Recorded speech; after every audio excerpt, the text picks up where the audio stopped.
London மாநகரத்தில் Thames நதிக்கரையோரத்தில் இருக்கிற பிரிட்ஜாக இருக்கட்டும், சென்னை மாநகரத்தில் இருக்கக்கூடிய நேப்பியர் பிரிட்ஜாக இருக்கட்டும், கொல்கட்டாவில் இருக்கக்கூடிய ஹவுரா பிரிட்ஜ் இருக்கட்டும், இது எல்லாமே ரொம்ப ஃபேமஸான பிரிட்ஜஸ். இதே மாதிரி கிரிப்டோலையும் சில பிரிட்ஜஸ் இருக்குது. நிறைய பேருக்கு அது என்ன கிரிப்டோ பிரிட்ஜுன்னு சொல்லிட்டு பெரிய வலுத்த சந்தேகம் இருக்கும். இந்த கிரிப்டோ பிரிட்ஜை பற்றி தான் இந்த பர்டிகுலர் வீடியோவில் தெளிவாக விரிவாக எளிமையாக பார்க்க போகிறோம். பிரிட்ஜஸ்னால் என்ன, எத்தனை டைப் ஆஃப் பிரிட்ஜஸ் இருக்குது, பிரிட்ஜஸ் எப்படி வேலை செய்யுது, என்னென்ன டிஸ்அட்வான்டேஜஸ்லாம் இந்த பிரிட்ஜஸில் இருக்குன்றதை தெளிவாக விரிவாக இந்த வீடியோவில் பார்க்கலாம். Comma let's get into the video.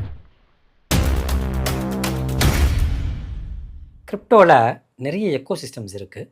எத்ரியம் தனி எக்கோசிஸ்டம், சொலோனா தனி எக்கோசிஸ்டம், பிஎன்பி தனி எக்கோசிஸ்டம், அவாக்ஸ் தனி எக்கோசிஸ்டம், பேஸ் தனி எக்கோசிஸ்டம், ஹைப்பர் லிக்விட் தனி எக்கோசிஸ்டம், பாலிகான் தனி எக்கோசிஸ்டம். இது மாதிரி நிறைய எக்கோசிஸ்டம்ஸ் பெருசாக வளர்ந்துருச்சு.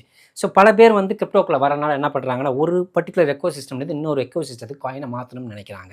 அப்படி மாற்றணும்னா யூஸ்வலாக என்ன பண்ணுவாங்கன்னா, அந்த பர்டிகுலர் காயினை எக்ஸ்சேஞ்சில் கொண்டுட்டு வைக்கணும். அதுக்கப்புறமா அதை யூஎஸ்டிடியாக மாற்றணும், யூஎஸ்டிசியாக மாற்றி மறுபடியும் என்ன செயின் வேணுமோ அந்த செயின் அல்லது என்ன பர்டிகுலர் எக்கோசிஸ்டம்க்கு மாறணும்னு நினைக்கிறாங்களோ, என்ன பர்டிகுலர் ப்ராஜெக்ட் வாங்கணும்னு நினைக்கிறாங்களோ அந்த ப்ராஜெக்டை வாங்குவாங்க. அதற்கு பதிலாக டைரெக்டாக ETHலேருந்து சொலோனாவில் இருக்க ஒரு ப்ராஜெக்டை வாங்க முடியுது, அல்லது சொலோனா வச்சுருந்தோன்னா சொலோனாலேருந்து பேஸில் இருக்கக்கூடிய ஒரு ப்ராஜெக்டை வாங்க முடியுதுன்றது தான் பிரிட்ஜிங்னு சொல்லுவாங்க. ஒரு பாலம் மாதிரி ஒரு எக்கோசிஸ்டம்லேருந்து இன்னொரு எக்கோசிஸ்டத்துக்கு எந்த ஒரு தங்கு தடையும் இன்றி கொண்டுட்டு போகிறது ஒரு பாலம். ஃபார் எக்ஸாம்பிள் பார்க்குறதா இருந்தால் இது பர்டிகுலர் எக்கோசிஸ்டம், சரிங்களா? இது வேறு எக்கோசிஸ்டம். இங்கே இருக்கிற எக்கோசிஸ்டம்லேருந்து இந்த இதுக்கு நான் மாற்றணும்னா இங்கே தான் என்ன பயன்படுதுன்னு பார்த்தீங்கன்னா, இந்த பிரிட்ஜ் இதுதான் பிரிட்ஜுன்னு சொல்லுவோம். ஒரு பாலம் இது ETHஆக இருக்குதுன்னு வச்சுக்குவோம். இது சொலோனா. ஸோ இந்த ETHலேருந்து சொலோனாக்கோ சொலோனாலேருந்து ETHக்கோ மாற்றுறதுக்கு யூஸ் பண்ணுறது தான் என்னன்னு சொல்கிறோம், பிரிட்ஜஸ்ன்னு சொல்கிறோம். இந்த பிரிட்ஜஸில் நிறைய டைப் ஆஃப் பிரிட்ஜஸ் இருக்குது. காமனாக பார்த்தீங்கன்னா நேட்டிவ் பிரிட்ஜஸ்ன்னு ஒன்று இருக்குது, இன்னொன்று கிராஸ் செயின் பிரிட்ஜஸ்ன்னு இருக்குது. நேட்டிவ் பிரிட்ஜஸ்னால் ETHக்கே மாற்றுறது. ஒரு பர்டிகுலர் செயின் ஒரு பர்டிகுலர் ப்ராஜெக்ட் ETHல இருக்குது, இன்னொரு பர்டிகுலர் ப்ராஜெக்ட்டுக்கு மாற்றுறது நேட்டிவாக பிரிட்ஜ் பண்ணுறது.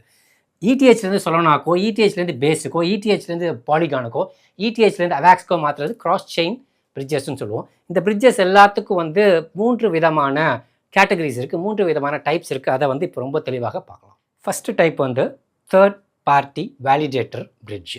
ஆக்சுவலாக இதில் நிறைய ப்ராஜெக்ட்ஸ் இருக்குது. என்னென்ன ப்ராஜெக்ட்ஸ்லாம் இருக்குதுன்னு பார்த்தீங்கன்னா, வார்ம் ஹோல்னு ஒரு ப்ராஜெக்ட் இருக்குது, சினாப்சி இருக்குது, பாலிசெயின் இருக்குது.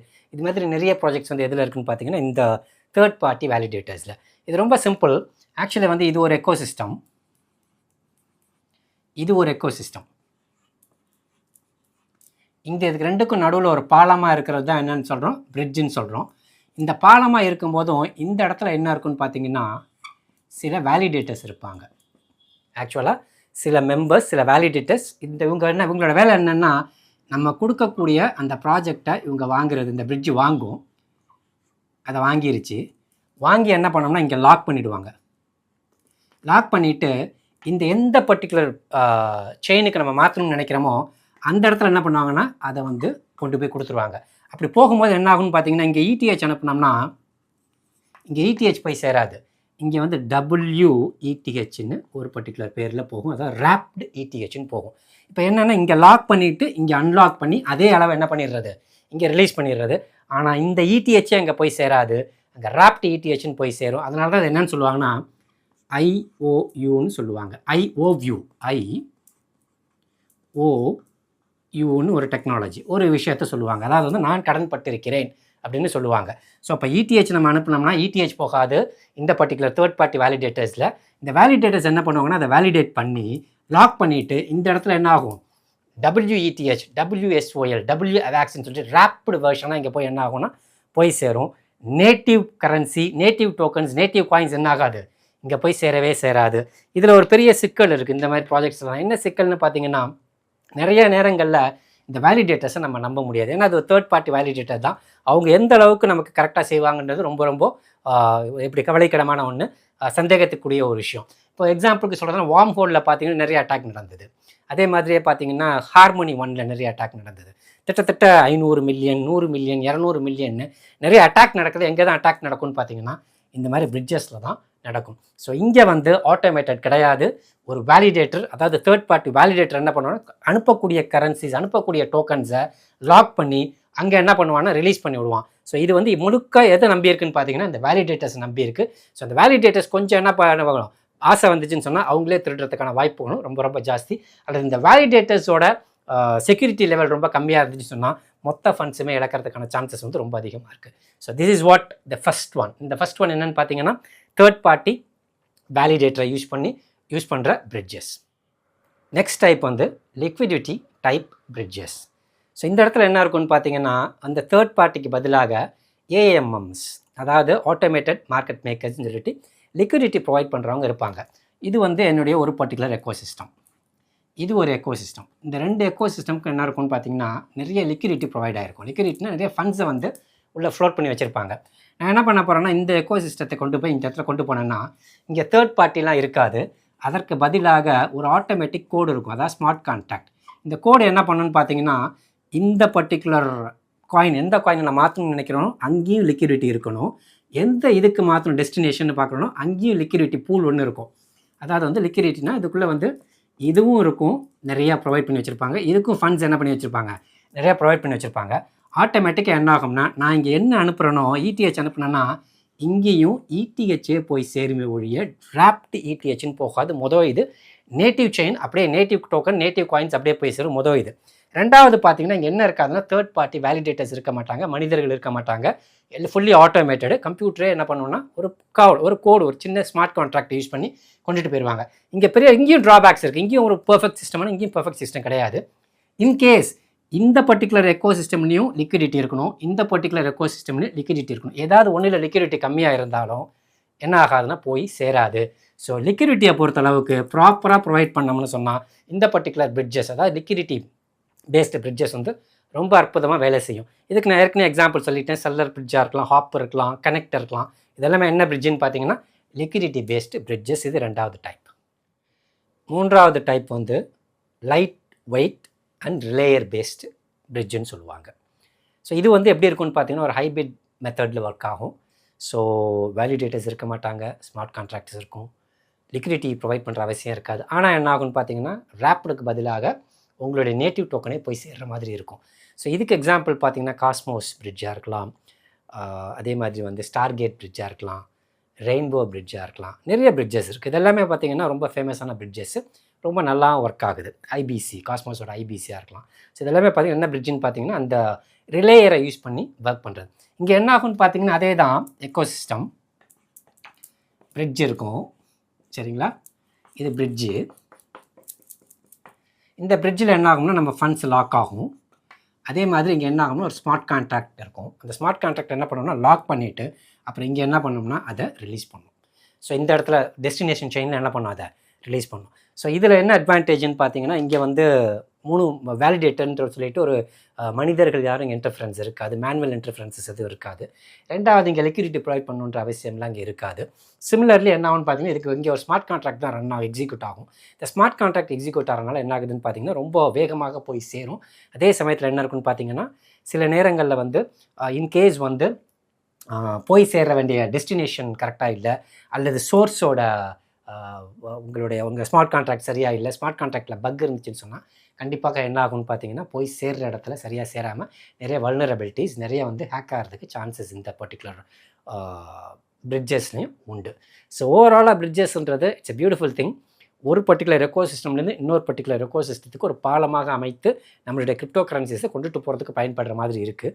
ஆனால் இங்கே தான் என்ன இருக்குன்னு பார்த்தீங்கன்னா சில குளறுபடிகள் நடக்கும். என்ன மாதிரி நடக்கும்னு பார்த்தீங்கன்னா நிறைய ஹேக்ஸ் நடக்கிறது இந்த பிரிட்ஜஸில் தான் நடக்கும்.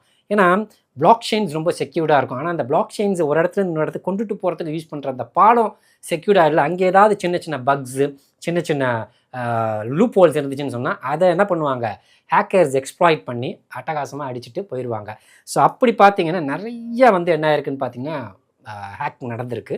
குறிப்பாக வந்து எந்தெந்த செயினில் நடந்திருக்குன்னு பார்த்தீங்கன்னா நிறைய செயினில் நடந்திருக்கு. I give you some example எங்கெல்லாம் நடந்துச்சுன்னு சொல்லிட்டு. ஸோ ஹேக் வந்து நடந்ததெல்லாம் நிறைய செயினில், அதில் குறிப்பாக என்னென்ன செயினில் நடந்துச்சு, ரோனின் செயினில் மட்டுமே, ரோனின் நெட்வொர்க் அதில் பார்த்தீங்கன்னா கிட்டத்தட்ட 625 மில்லியன் நடந்தது. அதே மாதிரி வார்ம் ஹோல் டபிள்யூன்ற ப்ராஜெக்ட் இருக்கு இல்லையா, அதில் வந்து கிட்டத்தட்ட 326 மில்லியன். அதுக்கப்புறம் வந்து ஹாரிசான் பிரிட்ஜ், அதாவது வந்து ஹார்மனி 1ன்னு சொல்லுவாங்க, பழைய ப்ராஜெக்ட் தான். அந்த பிரிட்ஜில் 120 மில்லியன் கிட்ட என்ன பண்ணிச்சுன்னா ஹேக் நடந்தது. கடந்த 2-3 வருடத்துக்குள்ளே நடந்த விஷயங்கள் இது எல்லாமே. ஸோ அதனால் அந்த ஹேக்குன்றதே எங்கே நடக்குதுன்னு பார்த்தீங்கன்னா அந்த பிரிட்ஜஸ் தான் நடக்குது. So bridges are to be very carefully handled. ஏன்னா அதை உற்பத்தி பண்ணுறது அல்லது செய்கிறது, அதை டெவலப் பண்ணுறது ரொம்ப கேர்ஃபுல்லாக செய்யணும். சின்ன லூப் ஹோல்ஸ் அல்லது சின்ன பக் அதுக்குள்ளே இருந்துச்சுன்னா கூட அதை எக்ஸ்ப்ளாய்ட் பண்ணி என்ன பண்ணுவாங்கன்னா மொத்த ஃபண்ட்ஸ், அந்த யூசரோட ஃபண்ட்ஸு, லிக்விடிட்டி ப்ரொவைட் பண்ணுறவங்களோட ஃபண்ட்ஸு, ப்ராஜெக்டோட ஃபண்ட்ஸு எல்லாமே ஒரு செகண்ட்ஸில் என்ன ஆகும்னா ட்ரெயின் ஆகிடும். So we got to be very careful. இது மாதிரி இருக்கக்கூடிய இந்த பிரிட்ஜஸில் என்னென்ன ப்ராஜெக்ட்ஸ்லாம் இருக்குது, அந்த ப்ராஜெக்ட்ஸ்குள்ளே போகலாமா வேணாமா, என்ன ப்ராஜெக்ட்ஸ்லாம் கன்சிடர் பண்ணலான்னு இப்போ பார்க்கலாம். ஸோ பிரிட்ஜஸில் இருக்கக்கூடிய நல்ல ப்ராஜெக்ட்ஸ்ன்னு பார்த்தீங்கன்னா சில ப்ராஜெக்ட்ஸ் ஐடென்டிஃபை பண்ணி வச்சுருக்கேன். You can consider those projects, you can get in to those projects. போய் பார்க்கலாம், பார்த்துட்டு எப்படி இருக்குன்னு பாருங்கள். ஃபர்ஸ்ட் ஒன்னே பார்த்தீங்கன்னா அக்ராஸ் நெட்வொர்க். ஸோ இது ஒரு நல்ல பிரிட்ஜிங் ப்ராஜெக்ட்டு. செகண்ட் ஒன் பார்த்தீங்கன்னா லேயர் 0. இதை பற்றி நிறைய நாள் பேசியிருக்கோம். ஒரு ப்ராஜெக்ட்டு நான் ஒரு பர்டிகுலர் வீடியோவே செஞ்சுருக்கேன். அதுக்கப்புறம் பார்த்தீங்கன்னா ரிலே செயின்னு ஒன்று இருக்குது, ஆனால் வந்து அது டோக்கன்ஸ் எதுவும் கிடையாது. ஸோ இதை தவிர பார்த்தீங்கன்னா ஆக்சிலார் நெட்வொர்க், அதை மைக்ரோசாஃப்டோடலாம் டைப் பண்ணியிருந்தாங்க. இது ஒரு ப்ராஜெக்ட் இருக்குது. ஸோ இந்த ப்ராஜெக்ட்ஸ் எல்லாமே பார்த்தீங்கன்னா எதில் வரும், இன்ஃபினிக்ஸ்னு இன்னொரு ப்ராஜெக்ட் இருக்குது. இந்த ப்ராஜெக்ட்ஸ் எல்லாமே வந்து பிரிட்ஜஸில் வரும். ஸோ பிரிட்ஜஸில் வந்து ஓரளவுக்கு நல்லா இருக்கக்கூடிய பிரிட்ஜஸ். இது வரைக்கும் பெரிய லெவலில் என்னென்னா ஹேக்கிங் நடக்கலை, பெரிய லெவலில் வந்து எக்ஸ்ப்ளாய்டேஷன்ஸ் நடக்காத பிரிட்ஜஸ், ஓரளவுக்கு ஸ்மூத்தாக ரன் ஆகிட்டு இருக்க பிரிட்ஜஸ்ன்னு சொன்னால் அக்ராஸ் லேயர் 0, அதுக்கு க்ராஸ் செயின்லேயும் வரும் லேயர் 0. அதுக்கப்புறம் பார்த்தீங்கன்னா ஆக்சிலார் நெட்வொர்க்கு, அப்புறமா வந்து இதை தவிர வந்து இன்ஃபினிக்ஸ்னு ஒரு ப்ராஜெக்ட் இருக்குது, ரிலே செயின் இருக்குது. இதெல்லாமே வந்து இதில் ரிலே செயின் மட்டும் டோக்கன் கிடையாது. இதை தவிர சில ப்ராஜெக்ட்ஸ் வந்து ஓரளவுக்கு நல்லா இருக்குது அப்படின்னு பார்த்தீங்கன்னா ஸ்டார் கேட்னு ஒரு ப்ராஜெக்ட் நல்லாயிருக்கு. நாட் டூ பேடுன்னு சொல்ல மாட்டேன், குட், அவ்வளோதான். Wormhole, not too bad, good. So இந்த ப்ராஜெக்ட்ஸ் எல்லாம் வந்து அதேமாதிரி ஹாப் நெட்வொர்க்னு ஒன்று இருக்குது. ஸோ இதுவும் பார்த்திங்கன்னா ஓரளவுக்கு நல்ல பிரிட்ஜ் தான். ஸோ இந்த பிரிட்ஜஸ் எல்லாமே பார்த்திங்கன்னா என்ன பண்ணுதுன்னு பார்த்தீங்கன்னா ஒரு பர்டிகுலர் எக்கோசிஸ்டமில் இன்னொரு பர்டிகுலர் எக்கோசிஸ்டத்துக்கு ஒரு பாலமாக நம்மளுடைய ஃபண்ட்ஸை வந்து மூவ் பண்ணுறதுக்கு பயன்படுற மாதிரி இருக்கக்கூடிய ஒரு விஷயம் தான் இந்த பிரிட்ஜஸ் எல்லாமே. ஸோ என்னென்ன ப்ராஜெக்ட்ஸ்லாம் நம்ம கன்சிடர் பண்ணலாம்னு சொல்லியிருந்தேன்னா first thing Across, second thing is layer 0, third thing is Axelar, அதுக்கப்புறம் ரிலே செயின், அதுக்கப்புறம் ஸ்டார் கேட்டு, அதுக்கப்புறம் வார்ம் ஹோல் நெட்வொர்க்ஸ், அதுக்கப்புறம் இன்ஃபினிக்ஸு. இதெல்லாமே என்ன ப்ராஜெக்ட்ஸ்னு பார்த்தீங்கன்னா எல்லாமே வந்து எதில் வரும். அதுமாதிரி டீப் பிரிட்ஜின்னு ஒரு ப்ராஜெக்ட் இருக்குது, சொல்ல நாள் இருக்கக்கூடியது. இதெல்லாமே எதில் வருதுன்னு பார்த்தீங்கன்னா பிரிட்ஜஸில் தான் வருது. You can consider these projects, you can get in to these projects, C in to these projects. அவங்களுடைய வெப்சைட்குள்ளே போங்க, அந்த வெப்சைட்குள்ளே போய் பாருங்கள், அது என்ன எப்படி ஒர்க் ஆகுதுன்னு பாருங்கள். If you feel it is good, you can get in to it, else don't get in to it. ஏன்னா வந்து பிரிட்ஜஸ் வந்து அடாப்ஷன்ஸ் அதிகமாக கிரிப்டோ கரன்சிஸை வந்து ஒரு எக்கோசிஸ்டம்லேருந்து இன்னொரு எக்கோசிஸ்டமுக்கு மூவ் பண்ணுறதுக்கு நிறைய சான்சஸ் வரும். அப்படி மூவ் பண்ணும்போது இந்த பிரிட்ஜஸ்லாம் வந்து பெரிய லெவலில் ஹையாக போகிறதுக்கான சான்சஸ் உண்டு. இப்போதைக்கு ரொம்ப லோவாக தான் இருக்குது எல்லா பிரிட்ஜுமே, பெரிய லெவலில் எதுவுமே பெர்ஃபார்ம் பண்ணலை. மேபி இன் ஃபியூச்சர் பெர்ஃபார்ம் பண்ணாமலும் போகலாம். பட் ஸ்டில் அதில் சில எக்ஸ்ப்ளாய்டேஷன்ஸும் நடந்துகிட்ருக்கு, அதையும் நம்ம கன்சிடர் பண்ணணும். ஒன்ஸ் வந்து எக்ஸ்ப்ளாய்ட் ஆச்சுன்னு சொன்னால் ரொம்ப கீழே வந்துடும். ஏன்னா டிஃபை பேஸ்டு ப்ராஜெக்ட் தான் பிரிட்ஜஸும். எப்படி வந்து லெண்டிங், பாரோயிங்கு, அதே மாதிரி ஆர்டபிள்யூ செக்டரில் இருக்கிறது, லோன் ப்ரொவைட் பண்ணுறது, அல்லது வந்து டெக்ஸஸ், இதெல்லாம் வந்து டீசென்ட்ரலைஸ் ஃபைனான்ஸில் வருதோ அதேமாதிரி பிரிட்ஜஸும் இதில் தான் வரும்னு பார்த்தீங்கன்னா டீசென்ட்ரலைஸ் ஃபைனான்ஸில் வரும். டிஃபை ப்ராஜெக்ட்ஸ் எப்படியுமே வந்து ஒரு எவர்கிரீன் ப்ராஜெக்ட்ஸ் தான். எப்போவுமே வந்து புல் மார்க்கெட்டு அல்லது மார்க்கெட் நல்லா க்ரீனாக இருக்கும்போது டிஃபை ப்ராஜெக்ட்ஸ் எல்லாமே வந்து ஃப்ளரிஷிங்காக நல்ல பெரிய லெவலில் மூவ் ஆகும். அது மாதிரி இந்த பிரிட்ஜஸையும் நீங்கள் கன்சிடர் பண்ணி உள்ளே போய் முதல்ல பாருங்கள். பார்க்குறதுக்கு முன்னாடி எந்த ப்ராஜெக்ட்ஸ்குள்ளேயும் போகாதீங்க. Just get into that பிரிட்ஜஸை பற்றி தெரிஞ்சுக்கோங்க. பிரிட்ஜஸ் எப்படி ஒர்க் ஆகுதுன்னு பாருங்கள், பிரிட்ஜஸில் போய் ஒர்க் பண்ணி பாருங்கள், அது நல்லா இருக்கான்னு பாருங்கள், டோக்கனாமிக்ஸ் பாருங்கள், அதுக்கப்புறம் அவங்க ஒயிட் பேப்பர் பாருங்கள், அவங்களோட வெப்சைட் பாருங்கள், அவங்களுடைய வால்யூம் பாருங்கள். இதெல்லாம் நல்லா இருந்துச்சுன்னா உள்ளே போங்கன்னா ப்ராஜெக்ட்குள்ளே போகாதீங்க. இன்னொரு எபிசோடில் ஒரு நல்ல டோக்கன், ஒரு நல்ல கான்செப்டோடு நான் மீட் பண்ணுறேன். அன்டில் தென், பாய் ஃப்ரம் புகழ்.